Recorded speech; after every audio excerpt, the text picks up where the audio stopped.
Mr. President, esteemed colleagues, I rise to explain my vote in signing the partial committee report of the Blue Ribbon Committee and why I did so with the express qualification with amendments.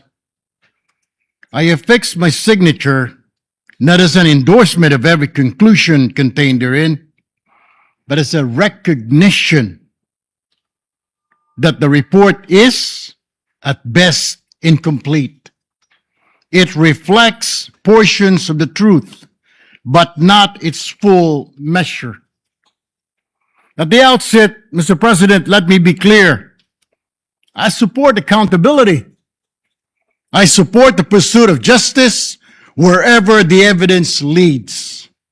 But I cannot, in good conscience, agree with a recommendation that narrows the scope of further investigation to not only a handful of our colleagues in this chamber. Mr. President, the issue before us is not small. We are confronted with what may be one of the most staggering cases of misuse of public funds in our history.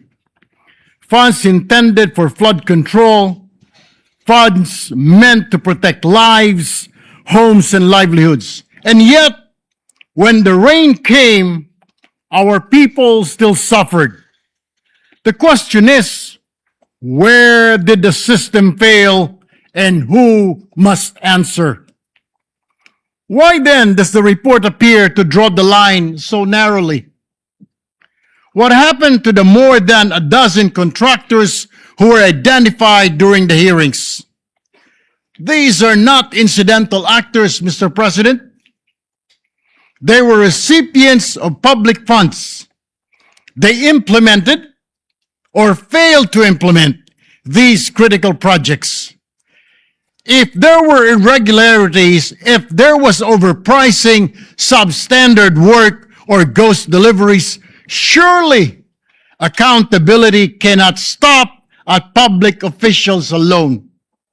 The private entities who benefited must be subjected to the same level of scrutiny. And what of our counterparts in the lower house? Names were mentioned. Allegations were raised. Certain individuals were tagged as proponents or facilitators of these projects. Yet, conspicuously, their names do not appear in the recommendation for further investigation. Why this omission? Mr. President, justice cannot be selective. We cannot choose whom to investigate based on convenience, proximity, or institutional boundaries. The Constitution does not recognize such distinction, and neither should we. There is a saying, Mr. President, the law should apply to all, otherwise to none at all. If we are to uphold the integrity of this institution, then we must ensure that our actions reflect this principle, not merely in words, but in substance. My amendments, therefore, are guided by a simple but fundamental premise that the investigation must be broadened to include all individuals, public officials, and private contractors alike, against whom credible evidence has been presented. No one should be prematurely excluded. No one should be shielded. This is not about casting a wider net for the sake of appearances. It is about ensuring that the process is fair, exhaustive, and credible. Anything less risks undermining public trust, not only in this report, but in our institution as a whole.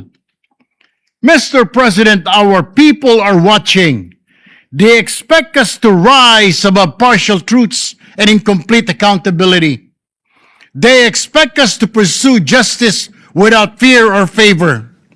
Let us not allow this moment to pass as another instance where responsibility is diluted and accountability is deferred. Let us instead affirm that in this chamber, justice is neither selective nor negotiable. For this reason, Mr. President, I sign the report with amendments. Thank you, Mr. President. Thank you, Senator Erwin Tulfo.